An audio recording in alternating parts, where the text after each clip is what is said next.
When you speak, oftentimes you say things. Senator Tammy Duckworth, an honest-to-God quote that I swear I did not make up.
From high atop the battlements of Castle Curmudgeon, where by the end of this broadcast, I hope we've all discovered our inner female Australian breakdancer. Good evening, Mr. and Mrs. America and all ships at sea. Welcome to the Blast Radius. Delighted you could join us this evening.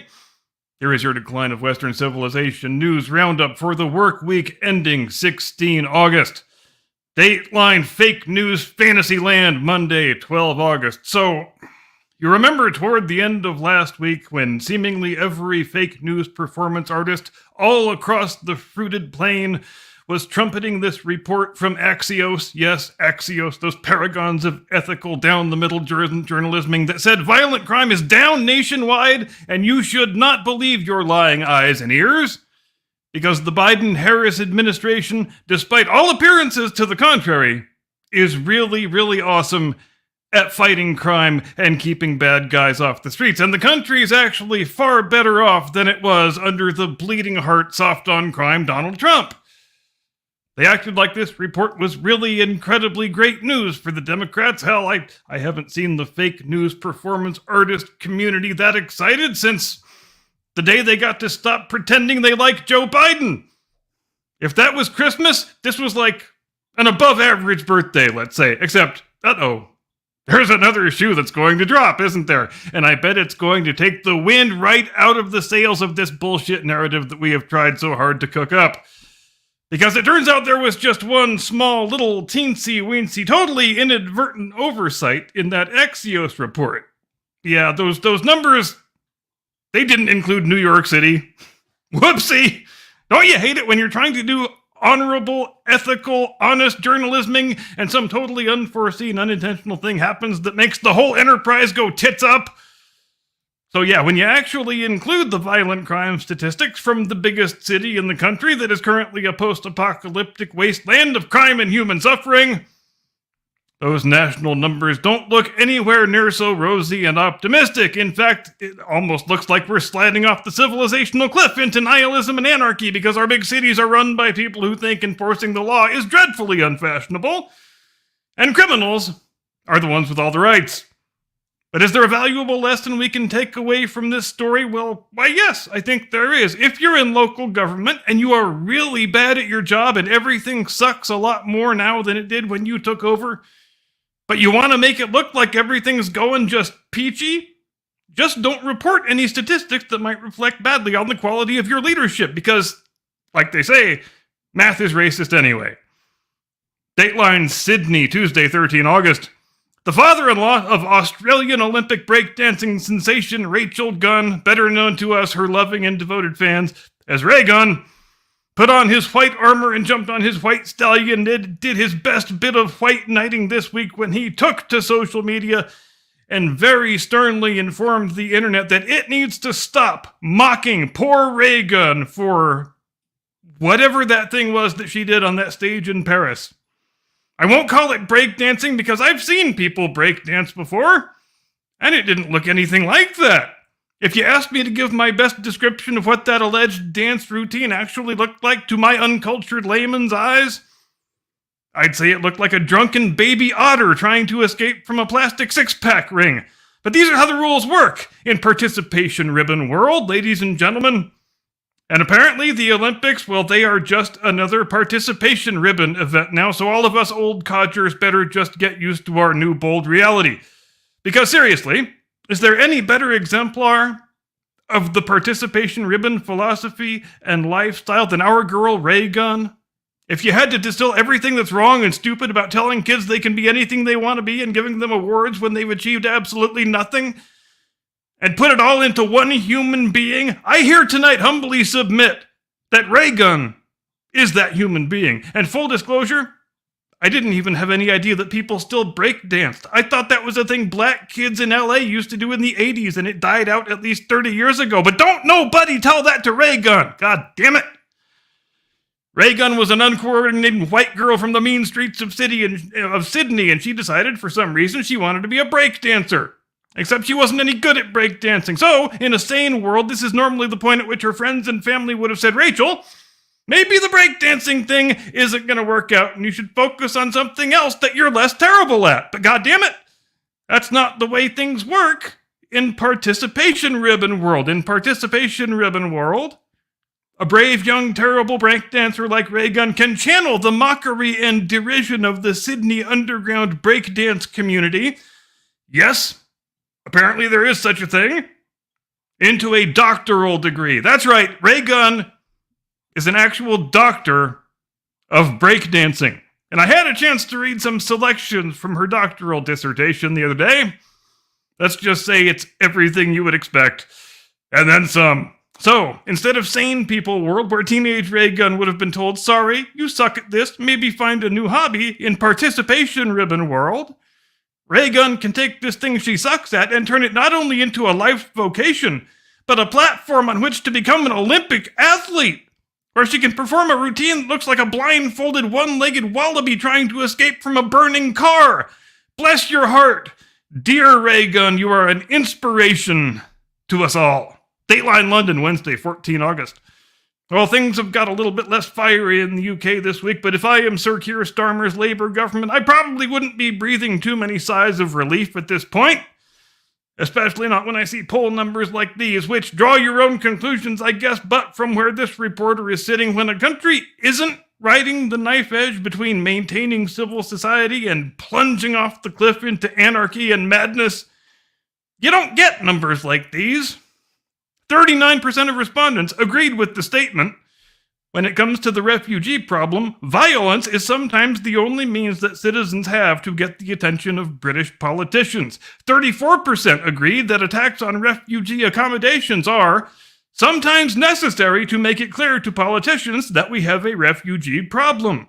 32% agreed that hostility toward refugees themselves is sometimes justified, even if such hostility ends in violence. 36% felt that xenophobic acts of violence are defensible if they result in fewer refugees being settled in your town.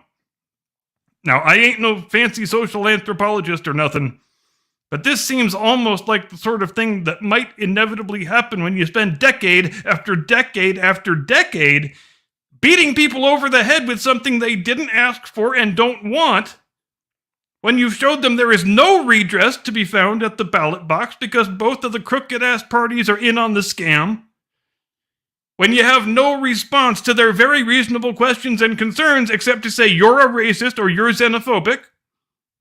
When their quality of life continues to spiral downward, when they have become the most oppressed and marginalized majority population group this side of apartheid-era black South Africans, when every legitimate legal avenue of recourse has produced nothing whatever, is it any big surprise when people start to conclude that justice maybe might only be achievable through extrajudicial means? But don't you worry, Mr. and Mrs. Britain, because Sir Keir and the Stormtroopers have got the whole thing sorted. They're just going to start chucking people into the big house for writing naughty tweets that evince unapproved modes of thought. They just sentenced a guy, a 40-year-old guy, the other day, no prior criminal record, to 3 years in the clink for half a dozen tweets in which he mentioned, by my count, not one single word about anybody's race. He didn't say anything that was more offensive than, I don't like Muslims and mass migration sucks. Gosh, I just can't imagine why the people in a country where shit like that happens might be losing faith in their institutions. It is a real mystery. Dateline Washington, Thursday, 15 August. It's a bold move, really, when you're the first San Francisco socialist ever nominated for the presidency, and the first actual policy proposal you roll out and put on the table is honest-to-God Soviet-style central government price controls on foodstuffs. But then, the California cackler, she is a bold gal. You might call it playing up to the stereotype. She calls it chucking nice juicy slabs of red meat to the base. But it's red meat that's made out of soybeans and unicorn farts, obviously, because if you threw actual red meat to Democrat voters, you probably would get arrested for a hate crime. But yeah, almost as if she was trying to lean into every stereotype you have ever heard about Democrats never having any ideas that don't involve top-down, brute force, direct government central intervention in everything. Kamala wants to have the price of a head of lettuce and a pound of chicken breast be set by some friendly bureaucrats in our nation's capital. Now, will they have to establish a whole new bureaucracy to handle this thing? Oh, I'm just kidding. Of course they will. Silly question anyway. Maybe they'll give it a fun name like the People's Bureau for Equitable Pricing of Borscht and Vodka. No? Too on the nose? Maybe for Kamala's next policy proposal, they'll say everybody is required to wear furry hats and play chess in the park on Saturday. But this all raises a series of fascinating, some might say troubling questions about the people who are running the vice president's campaign and who would be, presumably, running the United States government in the event that she is successfully installed in the presidency. For example, when they're kicking policy ideas around the room and somebody says, well, I know, let's have the federal government set the price of groceries. Is there nobody else in the room who is historically literate enough to say, yeah, maybe let's not do that? We'll be the butt of a whole hell of a lot of Soviet Union jokes if we try and roll that one out? I mean, is every single person in that room an under 35 ideologue DEI hire who thinks history began in 2004? Because it kind of seems that way. Are the old white guys they brought in from the Obama campaign so marginalized that they just have to sit in the corner and not say anything? I think I can actually picture that without all that much trouble. And then, even if the policy idea makes it out of the room, you've still got to put it to the candidate, don't you? The candidate who is 10 years older than I am and thus should remember the Cold War even more clearly than I do. She doesn't know it's a Soviet thing she's proposing? But hey, maybe I've got this all wrong and she'll give a detailed explanation during her next lengthy sit-down interview. Dateline Crazy Town, Friday, 16 August. Well, as much as I hate to stay on the same topic 2 days in a row, I just don't think I can let this one pass, frankly. Did you happen to see that terrible cringe-inducing fake interview that Kamala and Tim Walz did with each other? Now, who was this for? Unclear. What was it supposed to achieve? Unclear. How many times did I cringe or facepalm during the 10-minute video? Didn't keep track, if I'm being honest, but it's a double-digit number, to be sure. But I think my favorite thing of all was how Tim Walz managed, even within the context of this frivolous exercise in pointless artifice, to cook up another lie about his own background. No pun intended. But it would have been a good pun because it's a lie about food. You see, the marching orders they sent Tim Walz into this thing with, they basically must have said, just go in there and act like a bland, goofy, milquetoast white dude. Really lean into it. Dare to be boring. And they're awkwardly pretending to make small talk. And Walls, when the subject turns to tacos, he goes, yeah, I make white guy tacos. Ground beef and cheese, black pepper on top, or some shit like that. And then he goes a step further and says, I'm not really a spice guy. Because he's probably got the director in his ear yelling, come on, Tim, give me blander and whiter, damn you. Now, this all seems innocent enough, right? There's no kind of lie you could possibly get caught in just from this dumb bit of banter, right? Except, whoopsie, turns out there is. Because, as it happens, back in 2016, when he was just a freshman congressman, Tim Walz entered a congressional cook-off in which the dish he prepared was, drumroll please, turkey taco hot dish with chili powder, paprika, onion powder, and garlic powder, which all seems pretty wildly exotic when you're just a goofy white guy who never tasted anything spicier than salt and pepper. Too bad he didn't bake a cake in the shape of a Command Master Sergeant's rank insignia. That would have been freaking awesome. That's just about all I've got for you fine people this week. I'm going to toss it over now to our second most ruggedly handsome co-host, who's not even here, but I already wrote this, so I might as well read it. The man whose tireless advocacy got freestyle hominid dominance added to the Olympic program for Los Angeles 2028. The one and only your friend and mine, who, again, isn't here, Mr. Caucasian Sasquatch. And now I've got to play this thing. Tactical nuke incoming!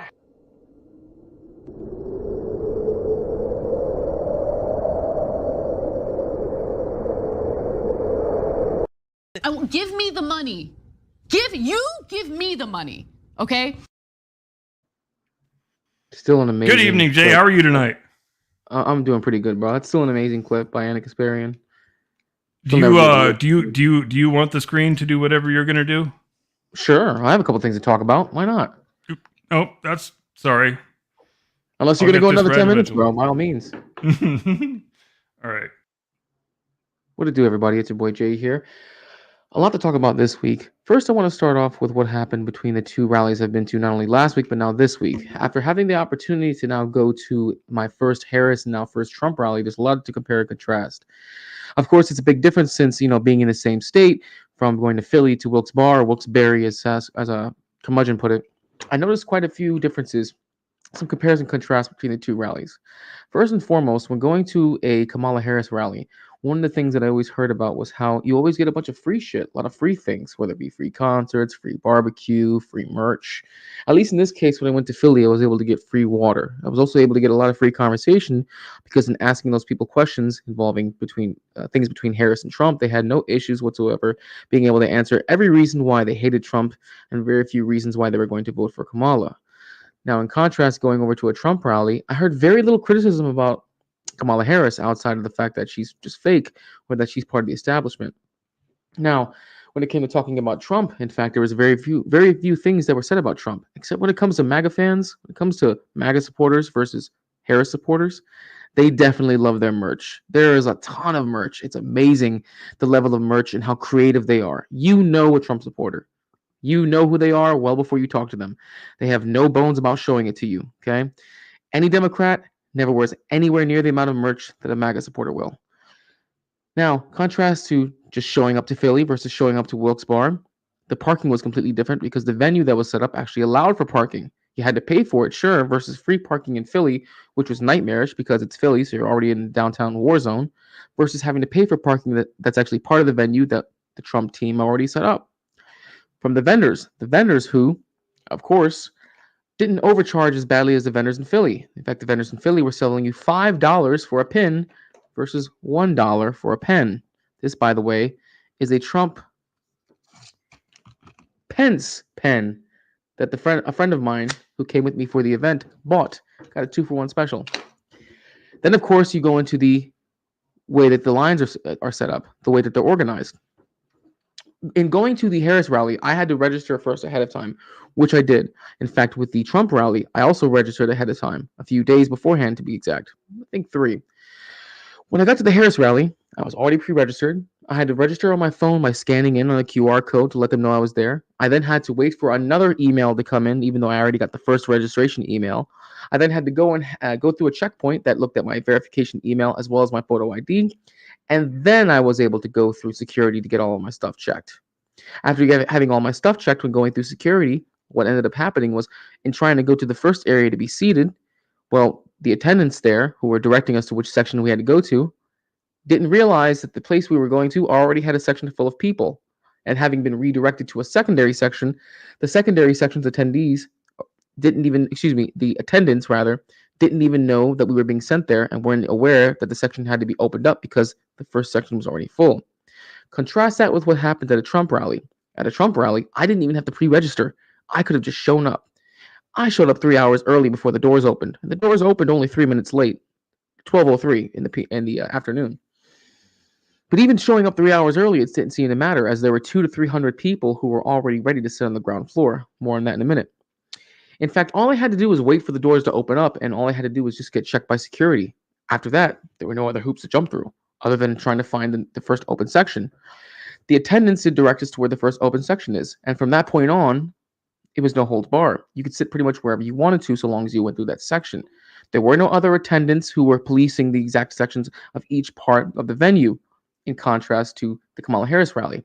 In fact, my friend and I, who decided to go to this rally, were able to walk all the way down to the ground floor, and me thinking that I would have to finesse my way through like I did at the Kamala Harris rally, instead, we're promptly stopped and asked, do we want to sit on the ground floor? After which we were given green wristbands and told, welcome to the ground floor. That's it. That simple. And I was able to get ground floor seating at my first ever Trump rally. Yes, it was pretty decent seating. And yes, I was able to get a lot of live footage of Trump in a really good spot on my Twitter. Contrast that with how the seating was done at a Harris rally in Philly. The Harris rally, in fact, for those of you who may or may not have watched it, when we were first seated, we were seated directly behind the speaker, directly behind the stage. Not the cool seats where you get the camera shot. No, directly behind on the second floor near the nosebleeds. You're not even able to see Kamala Harris's face. And we showed up first. These are people in general admission who showed up first. In fact, there were 3 separate groups, including general admission: an A group, a B group, and a C group, and then general admission who paid nothing. The groups were based off how much you donated, and how much you donated determined on where you got to sit at in relation to the venue. Contrast that with the Trump rally, it was first come, first serve, meaning if you showed up early, you could have sat in the really cool seats and got caught on camera. Needless to say, the way I look at the compare and contrast of how these rallies are run, they are merely microcosms about how these campaigns are run, how these campaign managers operate. I literally went to one campaign where the simplest parts of the campaign, the simplest parts of a rally or should be seamless, were utter chaos. Whereas the other campaign, there were no other hoops to jump through. The seating made logical sense. And in fact, things were very well streamlined. You weren't really policing where you sat at so long as you didn't act a fool. And this is from the campaign where the candidate was almost shot. Keep that in mind. Just keep that in mind. So that was a very interesting point. Speaking of candidates, by the way, we want to go with Kamala Harris, and she came out with her economic policy this week. And the one thing that did leap out to me, actually the 2 things that leapt out to me, were the one event where the one policy she brought up with no taxes on tips, which we already talked about, that Trump had rolled out and spoken multiple times at his other rallies. We brought that up last week. But the other policy she brought up this week was the $25,000 in free cash that new homeowners are going to be receiving. Now, just understand that it's $25,000 of free cash, $25,000 that the federal government is giving first-time home buyers. Now, there haven't been more details as to how you get this free cash, assuming that's going to be coming later. But the fact of the matter is that if you're going to be injecting $25,000 of free cash for each individual home buyer, now, of course, we don't even know if that's going to be different, whether it's single or married. I'm assuming there's going to be a difference in that. It does beg the question, what's going to happen not only to the economy, but more particularly the housing market? Because free cash is never free. There's no such thing as a free lunch. Contrast that with Trump's economic policy, where Trump is in fact not talking about giving you free shit, but instead talking about the tariffs, which are going to be meant to help reduce the price of goods and commodities, as well as relying upon on American energy to reduce our energy costs. So what I have to really look at is the idea that we are heading towards a more socialist and more communist idea of an economy, one where the Democrats have decided that they are going to instead follow more of the Mao and Stalinist idea of how an economy is run. It is kind of terrifying when you think about it, the fact that the very people who have been known to do the worst possible atrocities in human history and whose policies we know don't work are being emulated by an entire party, a party who has a lot of youth on its side, a lot of cash on its side, and the influence of big corporations. It is going to be a very interesting next couple of months seeing how this campaign develops. That's all I got, Cap.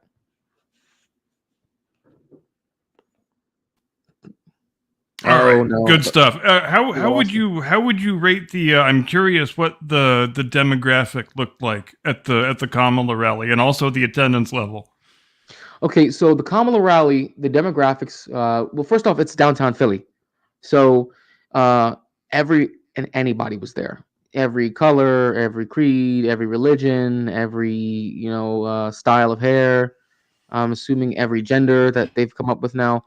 There were a lot of bright colored hairs. If that's what you're thinking. I would definitely expect that. Most definitely, bro. A lot of. In fact, I think I mentioned this last time when I decided to be proactive and find my own seating once the floodgates opened and they stopped caring about who sat in what sections.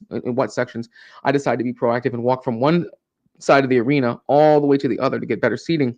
And I was in an area, a particular section where they were more around my age group. So your early 30s to your early 20s age group. I was sandwiched in between a feminist and two rainbow people. And my rainbow, I don't mean color hair. There's a much younger demographic that exists in a Kamala rally versus the demographic that is over in a Trump rally. In fact, the Trump rally had lots of boomers, lots of veterans, I will say that. And how do I put it? Not that there isn't any diversity, but they have to make an effort to make diversity. That might be because of the region of PA that this was housed in, because it's northeastern PA, which is typically more rural. It's suburban to rural versus suburban to urban. So you're going to get less diversity given the state that you're in or which part of the state you're at. Whereas and Philly, I'm glad you brought that up again because you alluded to it before, and I wanted to bring it back up because I have always heard that in Trump's rallies, as opposed to pretty much any other politician in recent years in either party, they are always very assiduous about wanting to place the correct types of people in the camera shot behind the candidate, and Trump, from everything I've ever heard, just doesn't give a shit about any of that. No, whoever grabs those seats can have those seats, and that's whoever's sitting there. It's truly first come, first serve. I will say with a Harris rally, they definitely care a lot more about the optics, which is to the Democrat favor because they have a much better pulse on how the optics of society looks.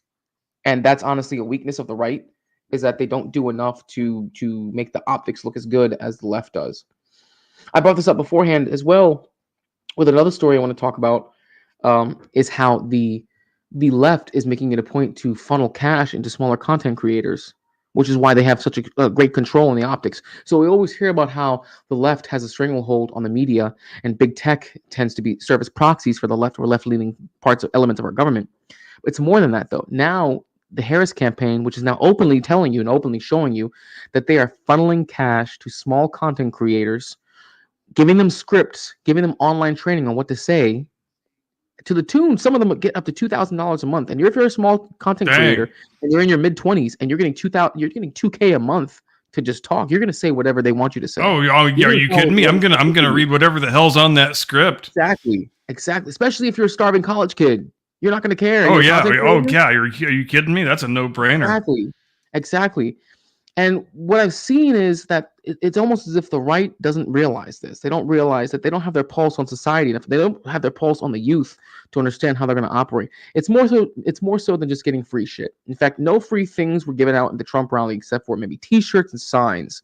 The Trump rally itself did not pay for free food or free water or free merch or just free things to just give out outside of what you'd get inside of a rally. The typical things, right? I will say this though. I will say this. The one thing I did notice about the Trump rally that I went to in Wilkes Barre was that they did have a country music star. I forget his name actually because I don't listen to country music that often enough to know. But he played several times. He had a really good singing voice. He played the guitar while he sang.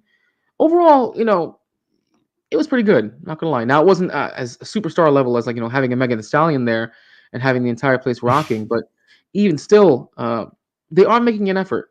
Now, the one contrast I do want to make that's also important between looking at a Trump rally versus a Kamala Harris rally that I did forget to mention is that at her rally, they start a little bit later, but they're also much more prompt about starting when they do. And it gives more time for people to file in.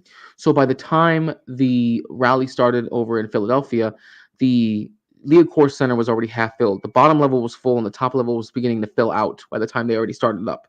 In fact, after about an hour in, maybe an hour and a half in, it was at capacity and there were still 2,000 more people outside the Leocore Center who still wanted to get in. Now, contrast that with the Wilkes Barre. Now, this might just be because of the venue, might be because of the location that in relation to PA. But after starting, they started a little bit late. I think they started about 10 minutes late to get the first keynote speaker out. There were still people filing in. In fact, only the ground level, only the floor level was full. The first level wasn't very full, and the second level was almost completely empty. In fact, it wasn't until about 20 minutes before Trump came to speak that the venue was completely packed out. So as each keynote speaker was talking, it was more of a trickle-in effect. So you had that initial rush of people getting in there who waited at, before doors opened. Like I said beforehand, I showed up about 9 o'clock. Doors didn't open until about noon. So you had a good 1,500 to 2,000 people who got into the Mohegan Sun Arena. After that, for the next next 4.5 hours, it was a trickle-in effect of people showing up and eventually filling out the arena. Mohegan Sun Arena can hold about 8,000 people just seating alone, 10,000 if it's a concert. So if I had to guess, it probably was closer to 9,000 because you had the camera crew set up from different media outlets. And there are some portions of the seating that you just can't fill out because of that. They can't be filled out because the media is going to take up that space. The same thing happened with the Kamala rally. Keep that in mind. Okay, the same exact thing happened. The difference is it filled out much faster than the Trump rally did. And like I said before, that could be because of the locations. Philly versus Wilkes Barre. Everyone knows about Philly. No one's heard of Wilkes Barre or Wilkes-Barre. Who were the warm-up speakers at the Trump event? The first one was the chairman of the RNC. The first one. So if you watch the RNC, you know who he is. I don't remember his name. The next was whoever was running. I can picture him, but I can't think of his name offhand. Yeah. The next one was someone running for Senate. I forget his name. To be honest with you, it was one running for governorship, one running for Senate. I forgot both of their names because, to be honest with you, I really didn't care. I just wanted Trump to speak so that way I could, because it was already a 2-hour drive, and I woke up at 5:45 in the a.m. and I was like, I am not happy. I'm very tired. I'm out of coffee. And plus, the ride up wasn't necessarily too bad. Mostly what was bad was the person I went with. They're one of those kind of like klutz types that made it almost impossible for you to enjoy the ride up. It kind of make you wish you were by yourself. They weren't that bad, though. They served their purpose, and they're not an all bad guy, The keynote, there was no one of note. There was no one that you would look at and say, oh, yeah, they've been in the media before. In fact, honestly, the Democrats have more noteworthy people than the Republicans do in PA. Maybe the most noteworthy would have been, I'm sorry. I lied. There was one who was there beforehand from Jersey, actually. I believe he was from Jersey beforehand. Rick Santorum. If I'm not mistaken, I believe Rick Santorum served in Jersey. Really? Santorum was there. I would not have guessed that. He was the biggest keynote speaker. I would not have guessed that. Yeah, other than Trump. Yeah, Rick Santorum was there. So I almost forgot about that. What kind of a reception did he get? A pretty good one, actually. A pretty good one. Really? But I will say Rick Santorum, after seeing him speak on other platforms, like he spoke on Tim Pool one time, and they were talking about how the tactics of the left are really dirty, the tactics of the left are underhanded, but they're effective, and that's why they're winning. And Rick Santorum is very milquetoast in this, or very, very lukewarm, because his whole thing is, well, no, we can't be like them. We can't do what they do, or we're going to be just like them. We have to play by the book, play by the rules. When the opposing side is not going to bother playing by the rules, they're okay with throwing dirt in your face. They're okay with punching you in the balls. They're okay with tripping you or hitting you when you're not looking. That's why they're winning. And they are perfectly okay also with changing all the rules of the game in ways that you could only want that rule change if you were trying to promote vote fraud, and they will go ahead and do it anyway. And if you complain, they will call you a racist and laugh all the way to the ballot box. In his speech that day, he's a very milquetoast kind of person. I didn't record any of it. I did very passively listen to it, but I will say, he does seem like the kind you were talking about in regards to Tim Walz. You know, for him, an exotic food is definitely adding some paprika to his chicken. That's probably like an exotic kind of flavor for him. He seems like that type.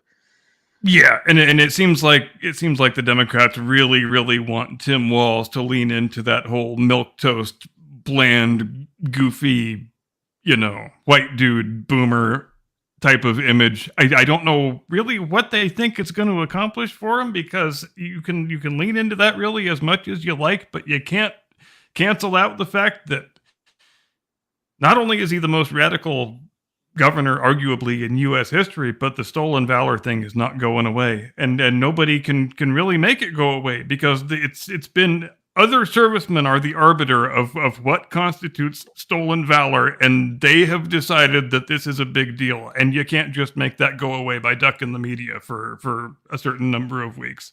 And I don't know how they are going to try and get out from under that, because frankly, I think it just gets worse every day they continue to not directly address it. So one other thing I wanted to bring up was Kamala Harris. Actually, one of the things that Trump made it a point to bring up was that Kamala Harris has not taken any interviews. She hasn't done any public events. She hasn't done anything publicly. 28 days now. Exactly. She hasn't done anything publicly. However, she did do her first public event after having an event today. In fact, they were over in Rochester, PA, and they did a public event. And she even spoke after the event was over. And what I want to do now, because I got a chance to listen to this on the way home from dinner, I want to be able to pull this up. And thank you, by the way, Swiss Miss. I don't know why the hell I said Jersey. Jersey was what popped in my head. I should have said PA. Thank you for that, bro. Keep in mind, I have not been following politics as long as you guys have even been alive. So. No, you're fine. Sometimes, you just have those random brain farts. You ever done that before, where it's like the answer is really obvious, and for some reason you just can't bring it up in your head? Like, it's like, this guy was here at a PA rally. What was he from? You ever done one of those before? Yeah, and you can't really understand it unless you've actually been there, which I have, if ever so briefly. But Philly and Jersey, that those either sides of the Schuylkill River there, it's just. Mm-hmm. It's kind of all the same thing when you get right down to it. Anywho, let's. I got this in the back. I want to show this video real quick. Go for it. I need you to pull it up. You should see it on the bottom. There it is. I'm going to read this caption for you. Kamala finally took questions from the press. It went exactly as you would expect. It's easy to see why they don't let her do this. Last week. Yeah.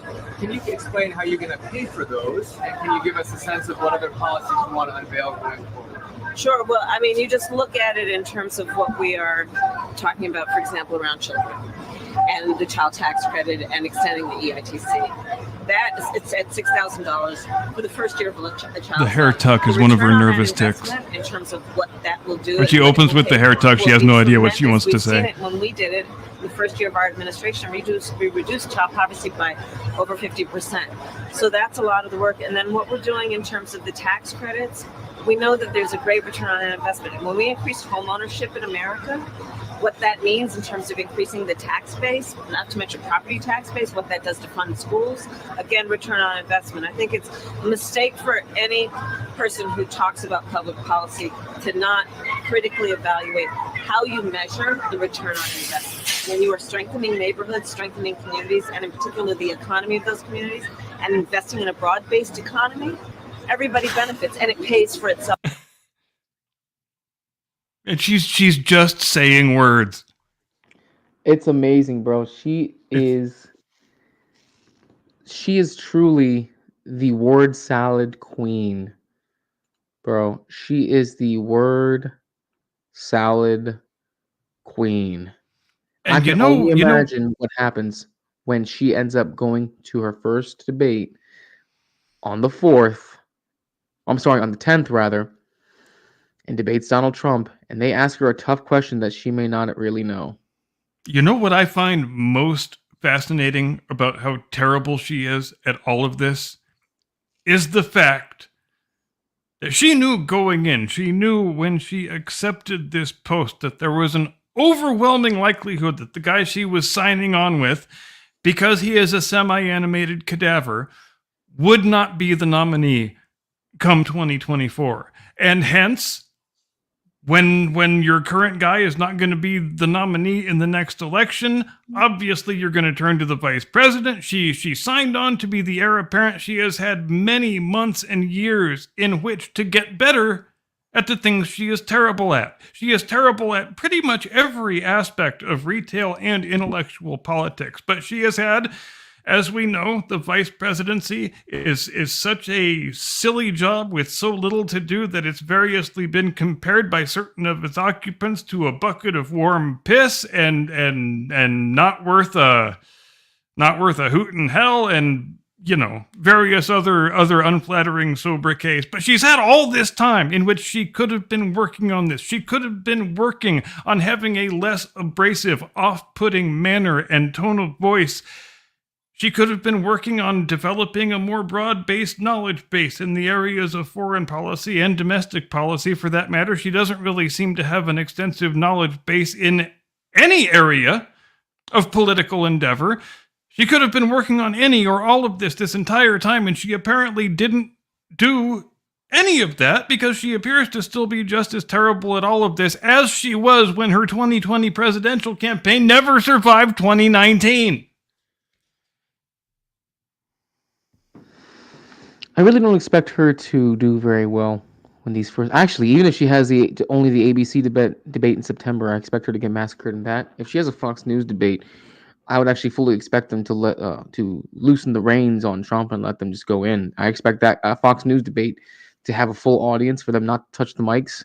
I expect it to be exactly as chaotic as it was back in 2016. Hell, I expect it to be as chaotic as that first debate was in Fox News between Trump and Biden. And if it does happen that way, he'll chew her to shreds. He'll chew up. In fact, if that ends up being, if the Harris campaign approves of that debate on the 4th, I guarantee you she's going to try and find a way to call off the debate that she already agreed upon for the 10th on ABC. Yeah. Now, what approach do you take to her preparation if you are her handlers? Oh God. Exactly. Realistically, let me really try to answer this. Realistically, she needs to be straightforward. I would say, hey, listen, you really need to look at less is more. Like, her solution is literally a less is more answer. Restate whatever the question is, give one or two facts about one or two solutions to the problem, and then give a conclusion, and that's it. You need to break it down to bare bones for her, because when she ad-libs, it's literally just a matter of time before she says something stupid or said something. Oh, I know. It makes you like, you don't know what the fuck you're talking about, kind of deal. Go ahead. You're listening to it, and it's so awkward, and time slows down so much. It's like you almost want the earth to swallow you up, and you're not even the speaker, but it's that bad for her that it makes you feel that way. I really do. I kind of feel bad for the campaign, the people who have to help her prepare for these events and help her prepare for the debates, because they're literally going to throw everything they can to help her as much as they have to do a shitload of work and a shitload of prep to make this possible.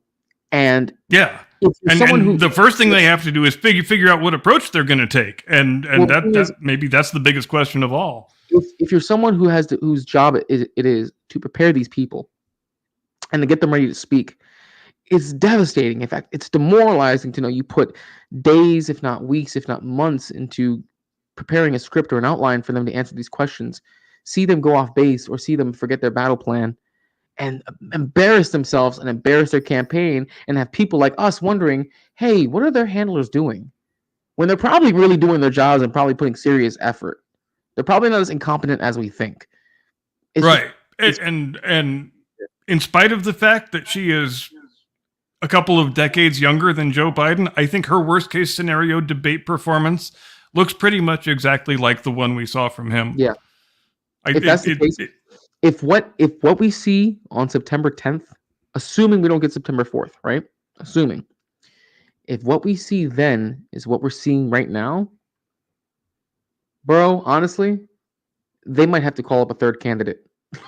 they might have to call up a third candidate. It would not be the craziest thing in the world. Because Hell, it wouldn't be the craziest thing in the world if neither of the people who are currently on the ticket survived to the election. It might actually get that crazy. Because here's the thing, right?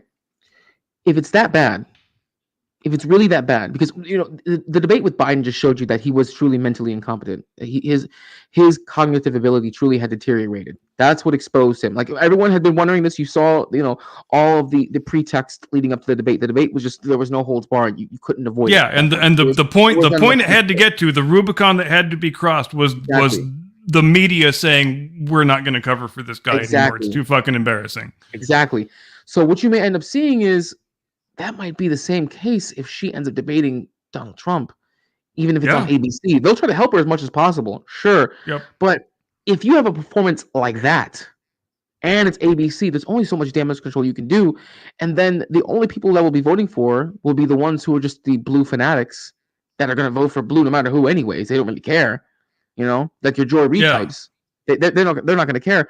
But if she sounds like that throughout the course of a night, the people who are on the fence or the moderates, they're going to sit back and say, wow, we have to vote for her? Like, that's what we're voting for? That's what we're going for? And that's what we're going with? Correct me if I'm wrong here, but I think she's only ever, since she's been vice president, done one sort of high-profile sit-down interview. It was the one she did with Lester Holt in the spring of 21. Shortly after she was named the border czar, which we're supposed to pretend never happened now, but aside from all that, and that was supposed to be a very friendly hand-holding softball interview that was supposed to make her look as good as possible, and she still managed to fuck that up. And I think she hasn't done a similar sort of interview ever since then, has she? In the intervening 3 years, if I'm not mistaken. No, she hasn't. But of course, she was never the border czar. Of course not. So, I mean, what would it matter? What does it matter? Shut your lying mouth. God damn you. I am just a liar. One other thing I want to bring up about the campaign, which I think is interesting, and I have a video about this, is that Tim Walz, if you didn't know this, released his released his financial records, rather, and he doesn't own any stocks. He doesn't own any real estate outside of, the governor's mansion. He is not a millionaire. I mean, he's not poor. He's not broke necessarily, but he doesn't have the same. Well, that is pretty unusual for a high-ranking Democrat to not have any sort of portfolio. Exactly. He has no financial portfolio outside of the cash that or the money he makes from being a politician. Now, some people would look at that and say that it's a virtue, right? Some people will say that, but yeah, and Mayo Monkey also brings up a valid point in that a lot of his entanglements are probably Chinese in nature and maybe not be immediately evident to observers like ourselves. So who brought this up? Actually, I'm glad they brought it up too. Was Fox Business. They brought this up as well because one of the points that they've made, that others have made, is do we want to trust somebody to be a vice president who doesn't have the same level of financial literacy in the private sector that other politicians have who've come in? I mean, Trump is a great example. He obviously has tons of experience in the private sector, is more financially literate. Well, and that continues to be a bigger and bigger problem for the Democrats because increasingly the people who are in their top echelon leadership are people who have never spent one single day in the private sector in their entire lives. Joe Biden, Bernie Sanders, Nancy Pelosi, Chuck Schumer, you could go on and on. So I have this video in the back that I want us to look at. This is actually from Fox Business. This came out in the middle of last week.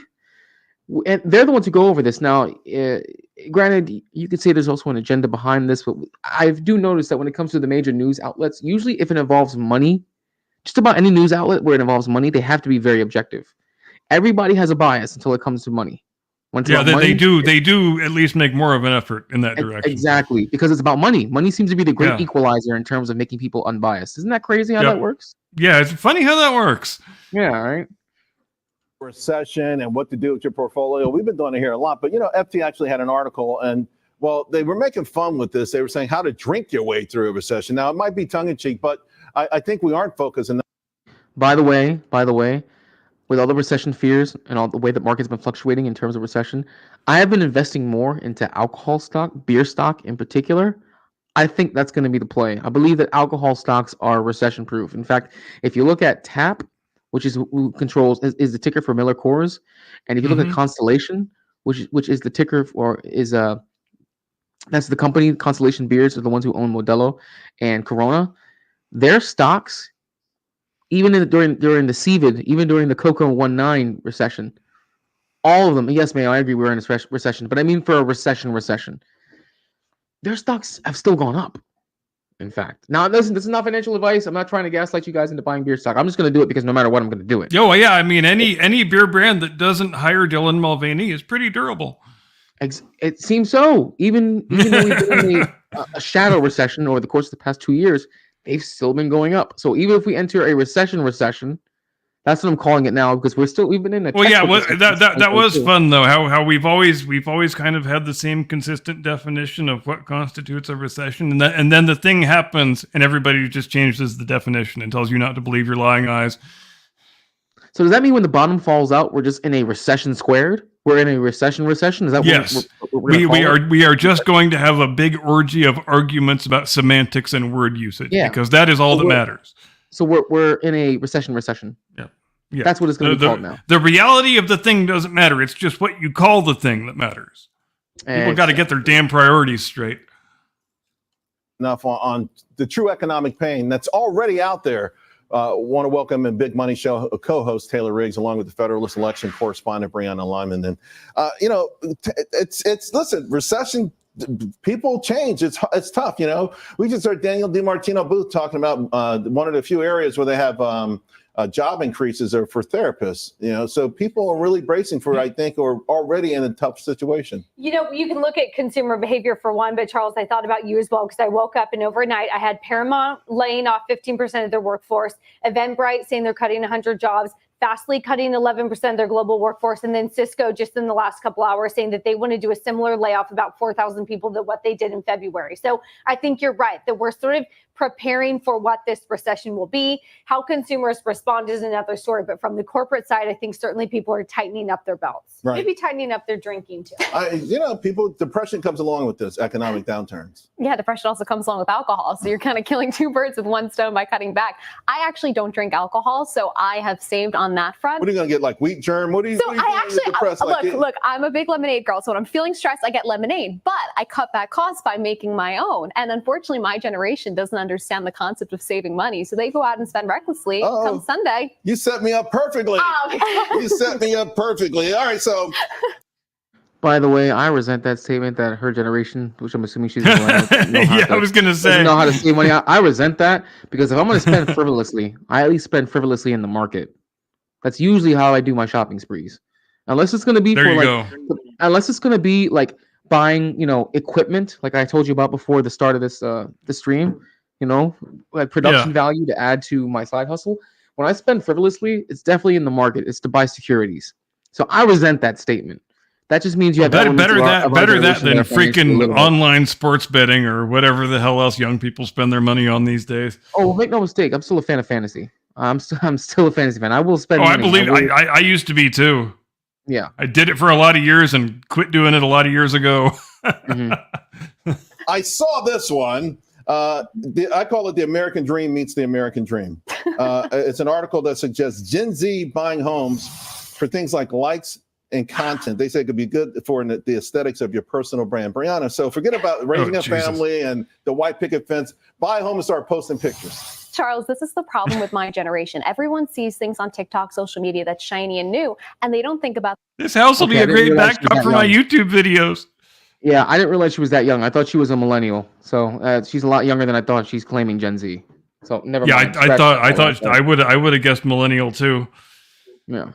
the real life cost. And those real life costs are super high mortgage rates. And, you think back to 2007, 2010, you had the subprime mortgage crisis that was fueled in part by banks giving loans to people who couldn't afford them. Right. Told them, you got this. And they're telling that to my generation. So people are buying homes that they can't afford, coupled with loans from school debt and other, problems that they have to pay for. They can't afford this, and it's going to crumble in a few years. Taylor, it was. I thought it was smarter when they were just using like the toilet seats against the window and act like they were in a private jet. Right. Like this is a little bit more expensive to look cool. Here's the old, what if I push back on you and say the why behind buying the home doesn't matter as long as you can afford it and you are building equity? Maybe that is a good thing. I agree with just you. think The that why isn't good. Brianna is just saying maybe they can't afford it. Yeah. Maybe they're getting over their head. All right, so I did a hit earlier today on Fox News, and somebody picked it up on Twitter, and Democrats are mad at me. Minnesota Governor Tim Walz owns nothing. He owns no stocks, bonds, crypto, real estate, index funds, mutual funds, private equities, real estate account, and he sold his house when he became governor. But he has visited Beijing a lot, including honeymooning in Beijing. Here's the question. Do I trust, or do we trust someone who doesn't seem to trust the notion of investing or ownership? No, my thought is if you look at the United States economy as a business, the CEO of that business is the president. I want someone with business experience. It doesn't have to be Donald Trump, anyone, right, with business experience, or appoint the right people with business experience. Because if this is like a company, you have to balance your budgets. You have to balance the income statement and the balance sheet, right? Income and revenue, all of that. So I want to make business fun again. I know you try to do that on your program. Let's have people come into here that are smart. There was a big...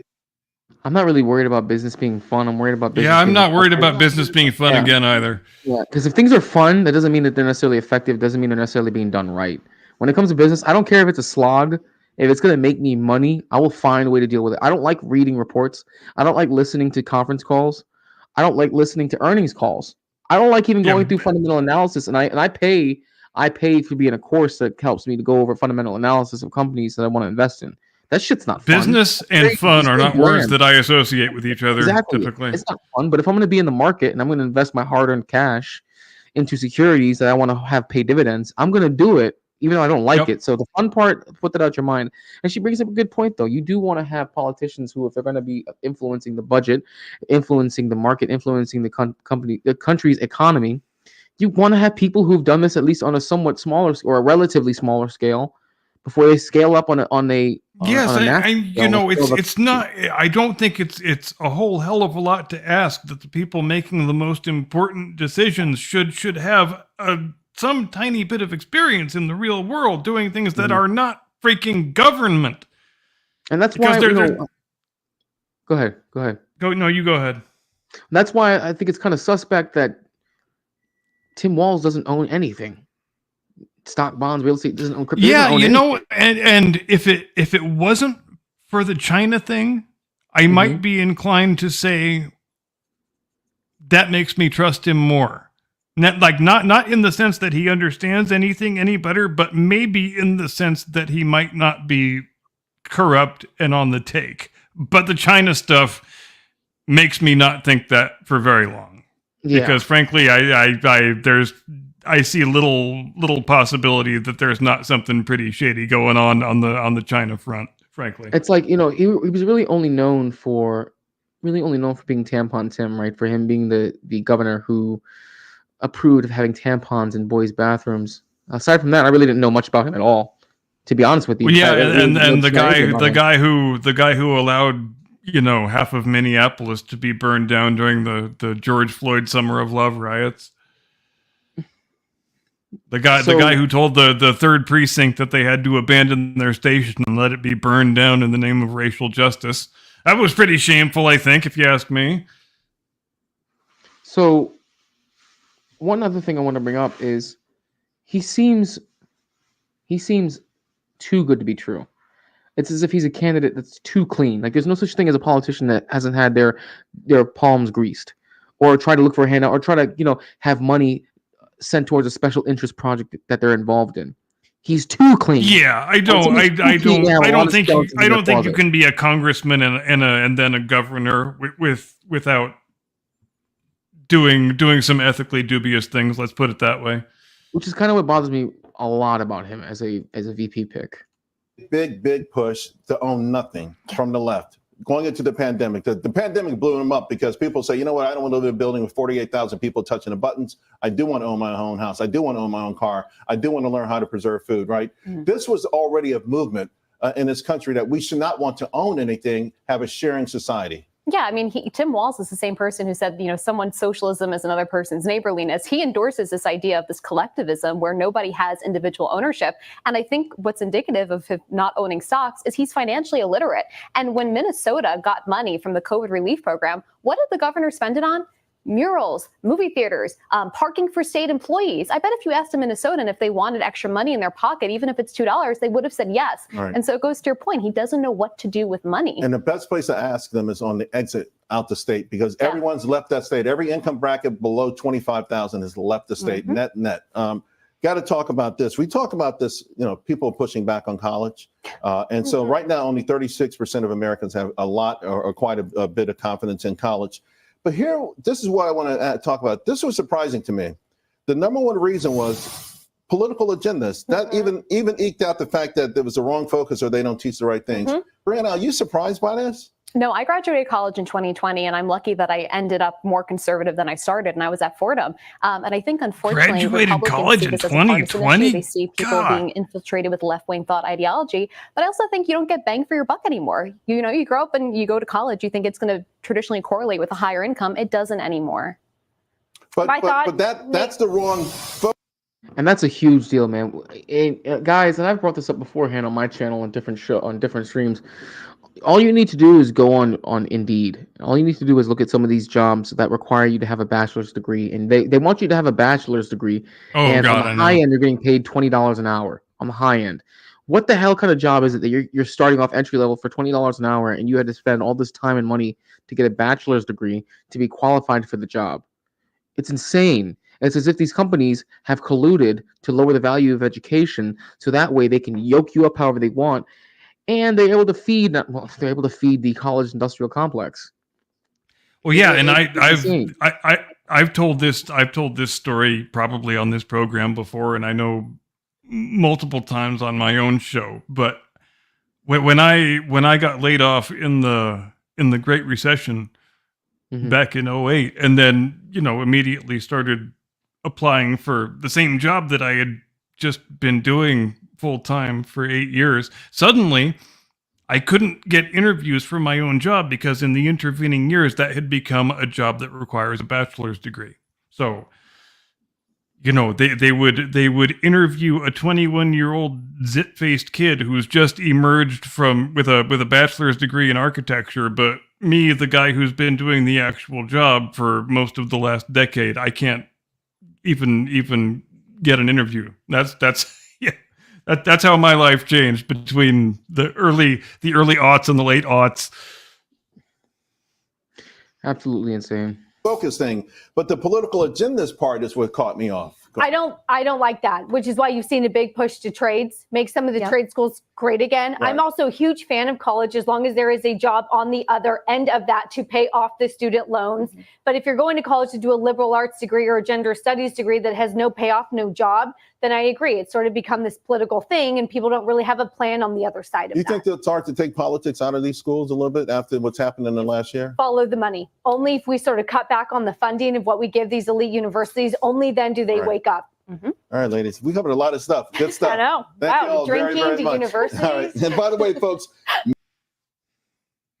Drinking and universities go together like lamb and tuna fish.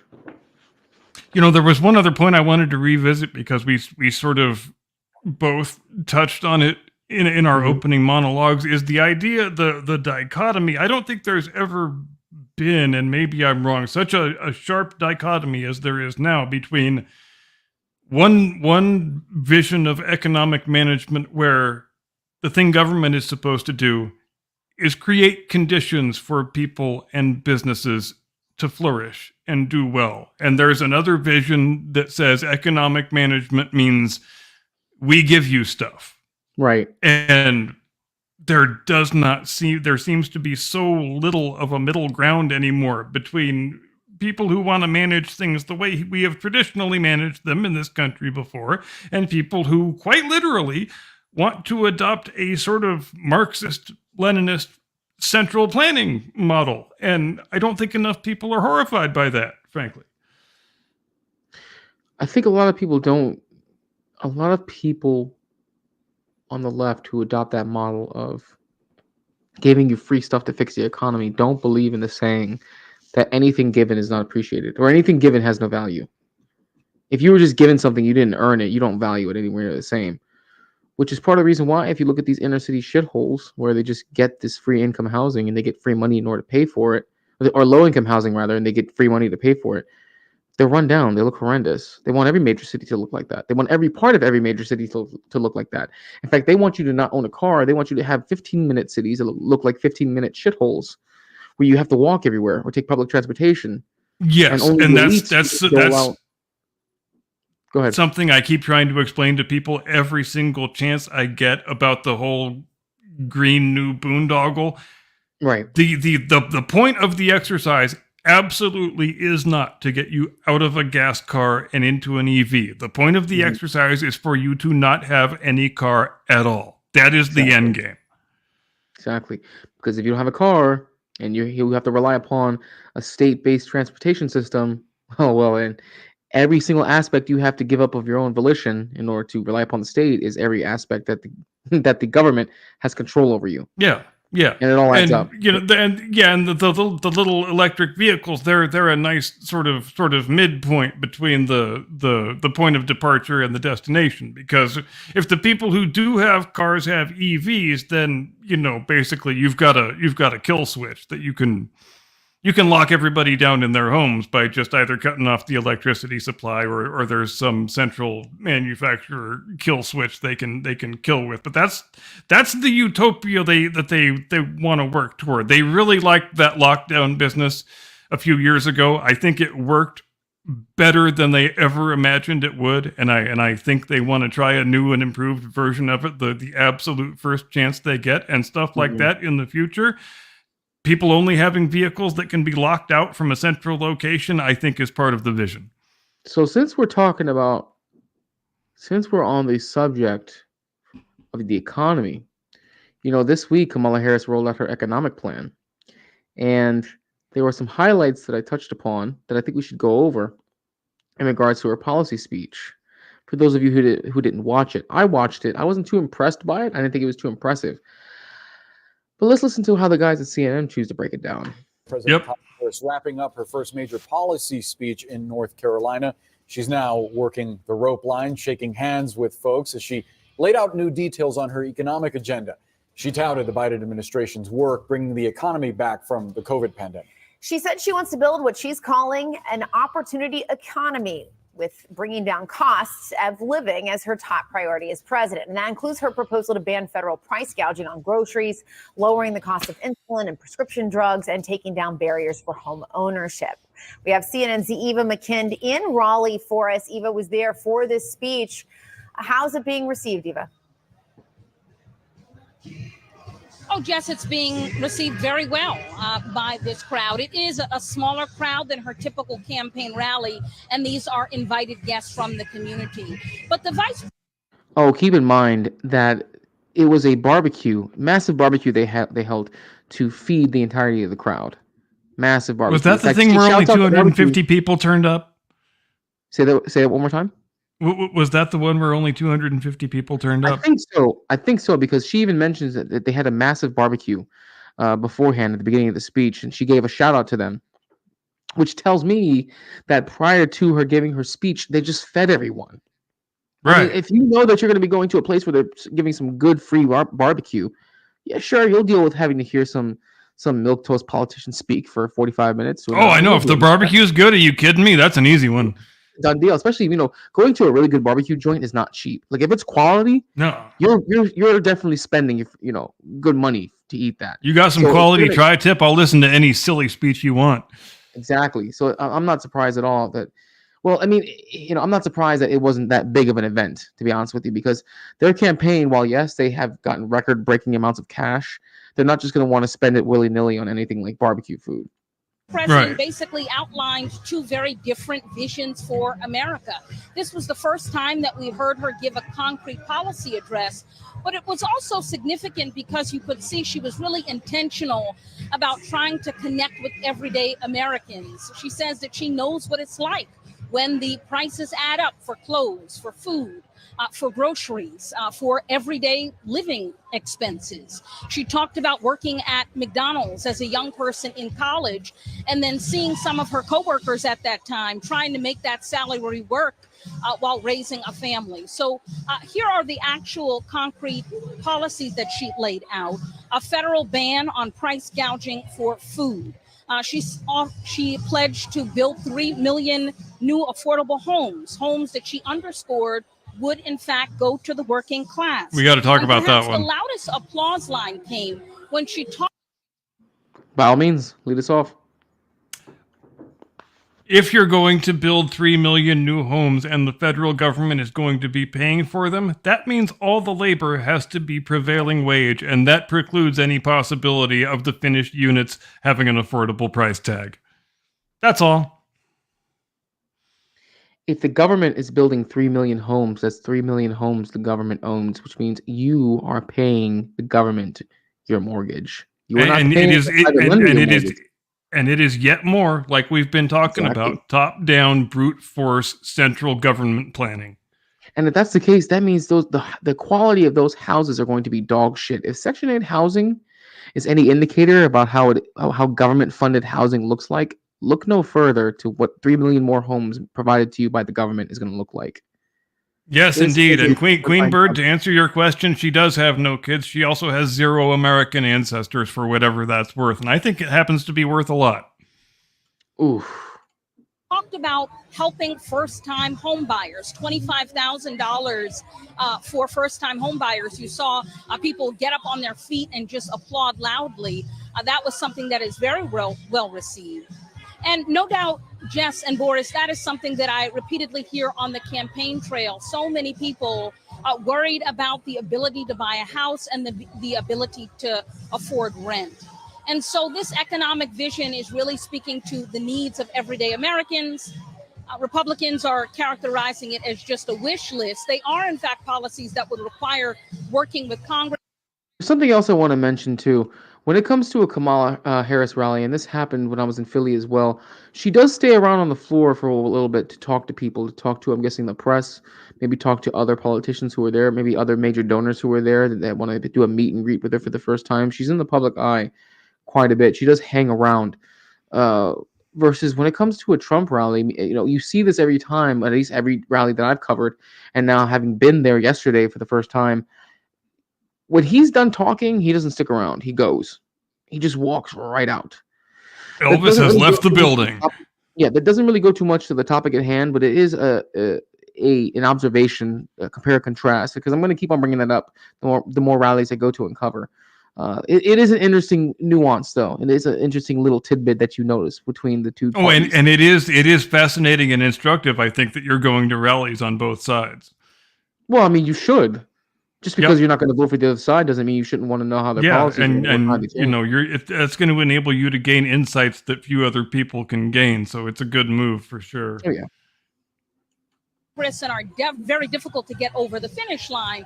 But at least now, Jess and Boris, we have a vision, a concrete policy vision for what a Harris presidency would bring. Eva McCann live for us in Raleigh. The question now becomes, how will voters absorb this vision of the economy? Let's discuss with our panel. Amisha Cross, Matt Gorman, Jeff Zeleny, and Judea Chatterley is with us as well.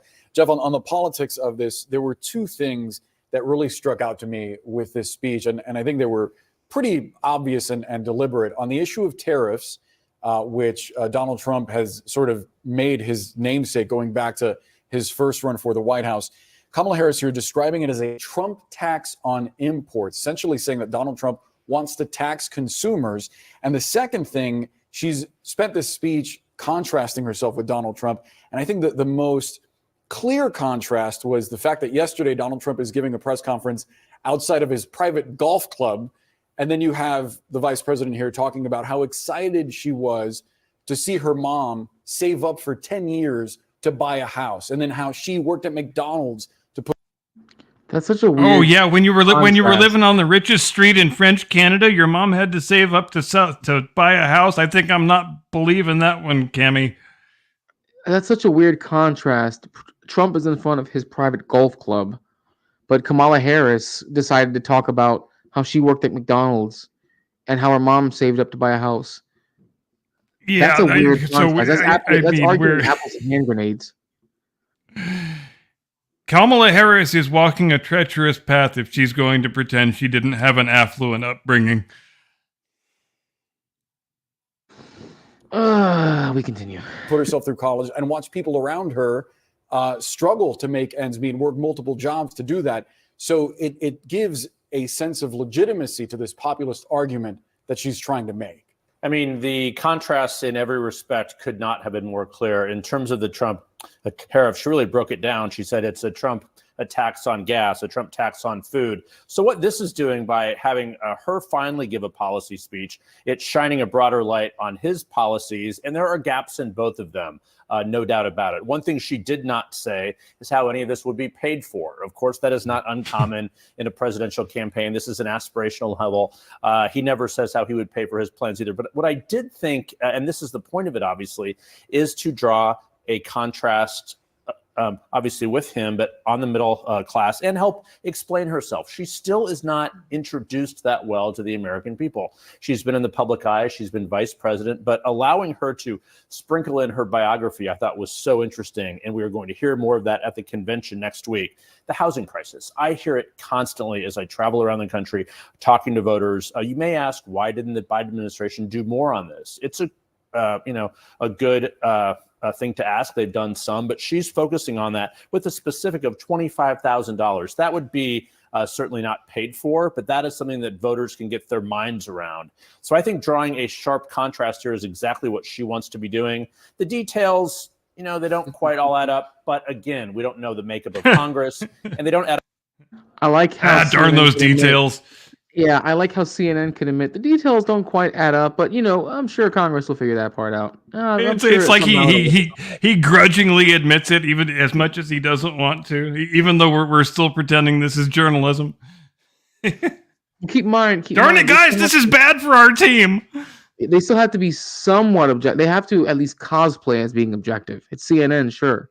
They have to. Yes, cosplay. they have to. They have to wear the hollowed out skin suit of objectivity. Granted, when Biden had his epic collapse on the debate stage, they had no choice then.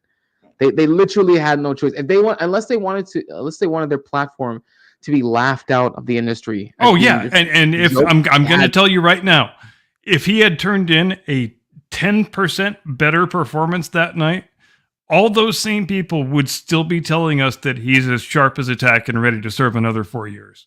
Sweet Jesus. We live in a clown world. Up for either yes, side. we do. I mean, a campaign is about sort of laying out your vision, and she's starting to do that. Yeah, it's about laying out these kind of lofty goals, and then you got to see where Congress lands and if you can actually get what parts of that you might be able to get done. Amisha, Jeff makes such a great point, which was there was so much personalization woven into what is an economic policy speech. And it struck me is when she would talk about, when she was talking about the feelings that she had when they moved into their first house. Oh, yes. Tell us about your feelings. What it feels like to be an American right now that's struggling. She's trying to make that.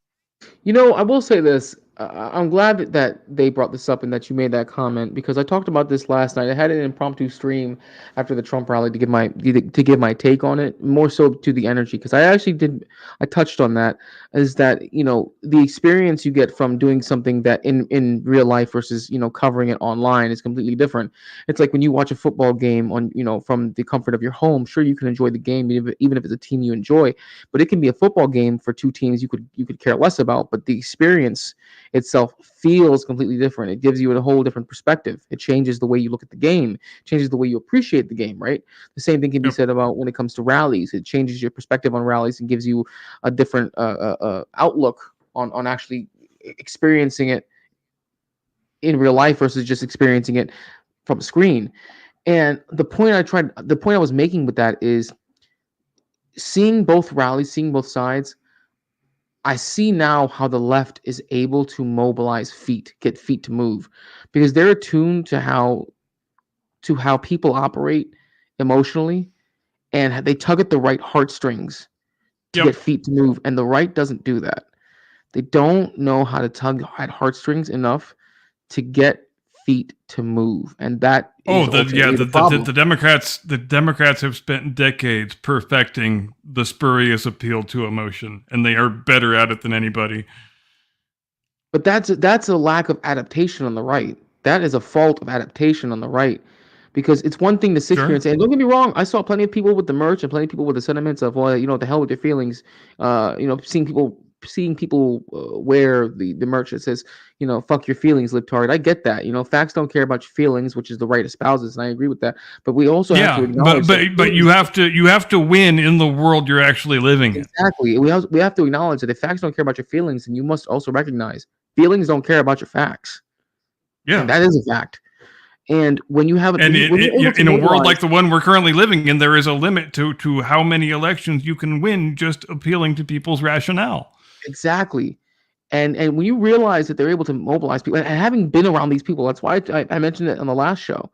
Having been around these people, yeah, sure, you see it on a screen, but when you actually talk to them and you try to rationalize with them and you do this face to face, it changes your perspective. Just like I said, when you talk to Trump supporters and you always hear the things about Trump supporters, or you always hear about people on the right and how they try to be more rational. And for the most part, they are. I will say that people who are hardcore MAGA supporters are the red version of what you see the left get their base to mobilize. So I will say that there is at least some element of the right that understands where to tug at the heartstrings, but the right as a whole does not know how to tug at the heartstrings. And the point I want to make is this: is that if you want to see more balance in this country, politically speaking and societally speaking, the right's going to have to, and this is going to sound kind of cringe, embrace feelings. I don't mean be like a basket case. That's not what I mean. I don't mean the same shit that they're doing over there on the left. But there needs to be some kind of understanding that you have to relate enough to people on an empathetic level to get them to want to do shit. If someone truly at their core does not feel like doing something, it doesn't matter how much you rationalize to them logically why they should do it. They won't. They will not. They will not.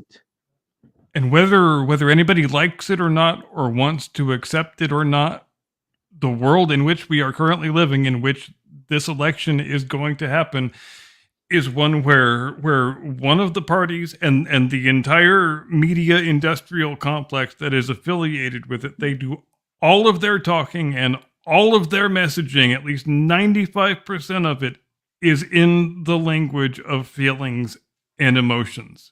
And that's the world you live in. That's the world you have to win the election in. And like you say, there's going to have to be, I think, a more concerted effort to understand and adapt to that reality.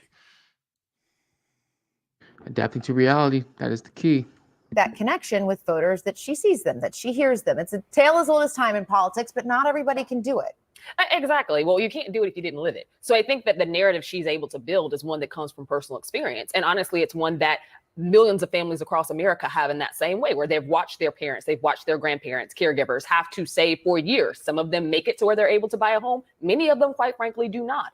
And I think that her having that conversation, showcasing how she also had to work in college, working a low wage job, setting up that dichotomy that many people still don't understand. The majority of folks in low wage jobs have families at home. These are not teenagers who are trying to, save some extra cash. These are folks who are paying rent, who have to buy school supplies, who have to ensure that everything is taken care of at home, utilities and all of that, off of the cost of what you're going to earn flipping burgers. That is a very tough thing to do in this society. But I think that what she also did in outlining the policy platform she did was pay attention to what Americans are seriously concerned about. We know housing is one of those. We know that being able to afford simple cost of living is one of those. We also know that it matters to have someone who has lived that, who has watched their family live it, have that conversation. Because at that point, it shows not only a heart, but it also shows that you understand what that means in everyday life. Back to school is just a minute around the corner. For some people, it's already started. They already know what that cost is. Matt, Jesus, if back to school's already started, bro. We're only in mid-August. I remember the days when you didn't go back to school until after Labor Day. I remember those days. In fact, it wasn't until very late in my high school career, maybe like around junior year, I think, when they started having school pushed back into like the first and second week of August. Wow, I didn't realize that they were pushing that I far know. back Yeah, to you 12 start days back to school. you start seeing back to school stuff in July now. It's freaking mental. We had to interrupt you before you were. I know, and I wanted to hear your answer. Oh, it was so intelligent. I already Well, forgot. yeah, it was a great response that unfortunately we had to cut away from. But now that you've heard the speech, what stands out to you as the most clear and effective line of attack that we're likely going to hear from Republicans as a response? Two things. I think number one, she took a lot of far left positions during her first run in 2019 and 2020. She has, temporarily kind of moderated these through some anonymous quotes from aides saying, well, she doesn't really want to ban fracking anymore. She doesn't want to do this, doesn't want to do that. This new program that she's kind of doing is pretty far left, $25,000, price controls essentially. That's number one. But the other thing is, kind of conveniently forgot she was vice president for the last 4 years when a lot of the housing market crisis was at its worst, when inflation was at its worst. So there's a lot of memory holding that. But look, when it comes to the 25K, I mean, you just added $25,000. I love how we talk about memory holding, but we don't talk about memory holding in terms of the fact that the former president of the United States was nearly assassinated last month. That's literally Yeah, we something sure that's have memory been hold brought that up. story pretty quickly, haven't we? We sure have. Well, only Fox News hasn't, ironically enough. Into every price on every home price in the country, because if you're giving that away essentially for free, people will add it into the price. And obviously, price controls have come under criticism from the Washington Post, Catherine Rampell, whom this channel's talked to earlier. So you're going to see a lot of that in the messaging over the next couple of days, if not weeks, as we go into the convention. And Julia Chatterley is with us as well, monitoring all of the economic pieces of these economic policies, how they would actually work. And Julia, I think people are watching this and absorbing this and wondering to themselves, okay, maybe that sounds interesting. Would it actually work? Will these things actually do what Vice President Harris wants them to do? I think this was a masterclass in sticking to the script, keeping things very voter friendly, keeping the details incredibly light, and not talking about how you have to pay for it all. If Donald Trump is sort of Harry Potter in terms of the magician for his policies, this was a bit Hermione Granger. It wasn't even just about not paying for it. She said she was going to reduce the deficit despite all these giveaways as well. And I understand that's politics at this moment, but Just imagine saying she was able to give as little details as possible, and that being a win for your economic policy. I know. She says it like it's a good thing. They're so cheerful. It's so cheerful. It's like they don't give any details. It all just sounds so nice, and we don't know how it's going to happen. She was able to get out of there without having to say anything. It was great. Look how beautiful it is. That we don't know at all how this is going to happen, but it will somehow. Cheerio. So stunning and brave. I think your point is so accurate when she was talking about all of the things that are impacting people, whether it's high prices, and we know prices have soared over this administration, unaffordability crisis in housing. I mean, house prices, the median house price is up 20% over the past 3 years. So she did a great job, I think, of changing the narrative, which is reflected so poorly on President Biden, to try and make it more optimistic about what she's going to do. Just to give you a snapshot of some of the things that she said in the price gouging comments, I just don't know how that federal ban is going to work. If they're talking about directly targeting prices, it will require some form of act of Congress. Isolating how and where price gouging is taking place is very difficult. She talked about the profits of grocery stores. Their margins are incredibly thin. For every dollar sale, they make profits of around 1 to 3 cents. Just try proving that their price gouging is going to be people like her don't know that. Anything else. On housing, she said at the end of her first term, she hopes to have those 3 million houses built. But in order to do that, a lot of these home builders, and they are saying that they'll provide incentives, they're going to have to borrow money. And we know interest rates are really high. So a lot of that's going to. Which then goes back to the question, if interest rates are being caused to be, are rising due to the fact that inflation is not going down, and inflation will only get worse.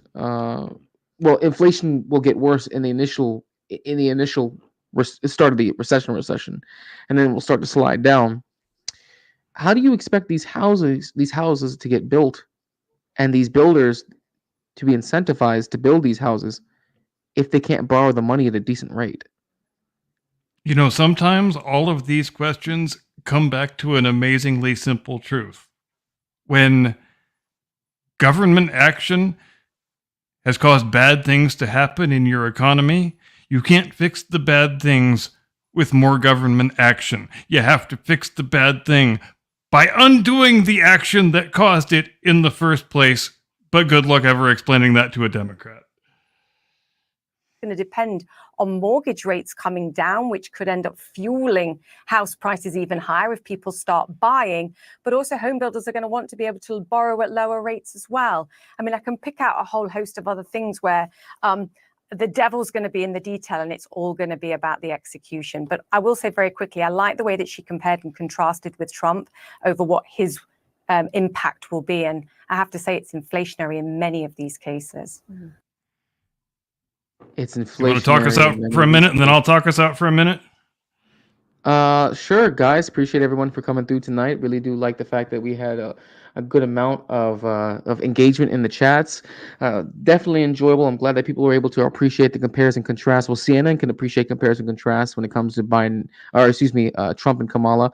I definitely appreciate the compare and contrast between Trump and Kamala. Guys, if you enjoyed the content, if you like what you see, consider coming over to Jay's Hot Topics, be it my YouTube, my Twitter, or my Rumble. I would love to have you there.